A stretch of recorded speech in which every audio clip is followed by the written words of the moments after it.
আসসালামু আলাইকুম everyone, it's my birthday blog. আমার বার্থডেতে আমি সারাদিন কি করলাম, আমার বার্থডেটা কেমন কাটলো, কোথায় কোথায় গেলাম, সেসব কিছু নিয়েই থাকছে আমার আজকের এই ভিডিও। আজকের দিনটা নর্মালি প্রতিদিনের মতোই কাটিয়েছি, তেমন স্পেশাল কিছুই ছিল না। অর্ডারের কেক ছিল, ওইগুলো মেক করেছিলাম।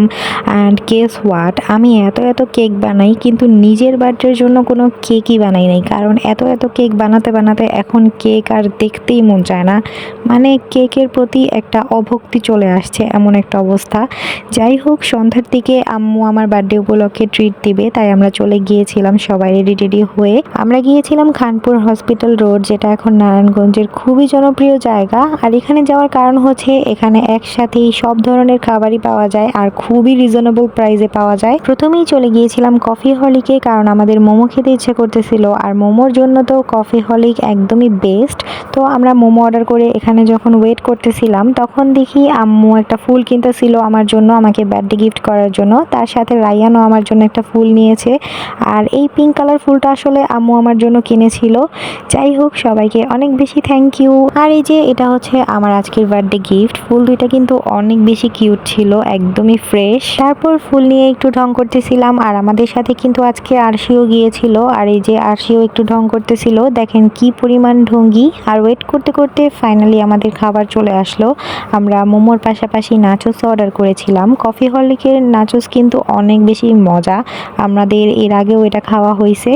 যাই হোক, এদিকে আমি রায়ানকে জিজ্ঞেস করতেছিলাম যে নাচোসটা কেমন লাগছে, ও বলতেছিল মজা লাগছে, মানে মাথা ঝুলাইতেছিল। এদিকে আমাদের মোমোটাও চলে আসলো, আর মোমোর কথা কি আর বলবো, এটা তো সবসময় বেস্ট। আর ইদানিং আমি মোমো লাভার হয়ে গেছি, আগে আমি ফুচকা লাভার ছিলাম, এখন কেন জানি আমার ফুচকা তেমন একটা ভাল লাগে না। এখন মাঝে মাঝেই আমার মোমো খাওয়ার ক্রেভিংস হয়। আর এই যে খানপুর হসপিটাল রোডের এই জায়গাটা কি পরিমাণ সুন্দর আর জমজমাট, এই কারণেই সবাই এই জায়গায় চলে আসে। তারপর প্রথমবারের মতো চলে গিয়েছিলাম আজকে ডালিম খাওয়ার জন্য।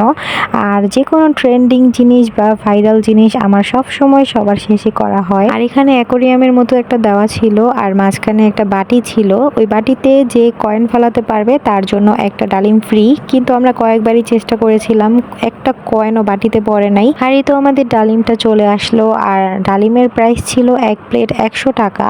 আর ডালিমের সাথে যে পুরি দিবে এটা আমরা একদমই এক্সপেক্ট করি নাই। তার সাথে পুরিটা ছিল চিকেন পুরি, অনেক বেশি টেস্টি ছিল, আর ডালিমটাও ছিল অনেক বেশি টেস্টি। ডালিম খেতে খেতে রায়ান কান্নাকাটি শুরু করলো, ও চিকেন ফ্রাই খাবে, তাই আমরা চলে গিয়েছিলাম ফার্স্ট বাইটে। এখানে আমরা চিকেনের টেস্ট নিয়ে তেমন কোনো এক্সপেকটেশন রাখি নাই, কিন্তু এই চিকেনের টেস্টটা অনেক বেশি মজা ছিল, মানে আমাদের এক্সপেকটেশনের বাইরে।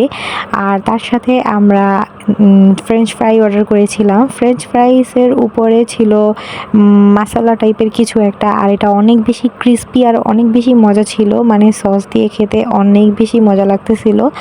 আর এই তো তারপর আমরা একটু হাঁটাহাঁটি করলাম, আর লাস্ট ফিনিশিংয়ে আমরা চলে গিয়েছিলাম মটকা চা খাওয়ার জন্য।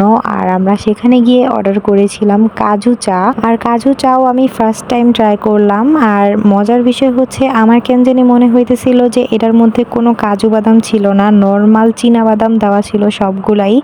আর চায়ের টেস্টটা মোটামুটি ছিল। তারপর আমরা এই তো বাসায় যাওয়ার জন্য রওনা দিলাম, কারণ অনেক রাত হয়ে গেছিল। সো আমার আজকের মতো ব্লগটা এই পর্যন্তই। আশা করছি সবার অনেক বেশি ভালো লেগেছে। সবাই ভালো থাকবেন, সুস্থ থাকবেন। আল্লাহ হাফেজ।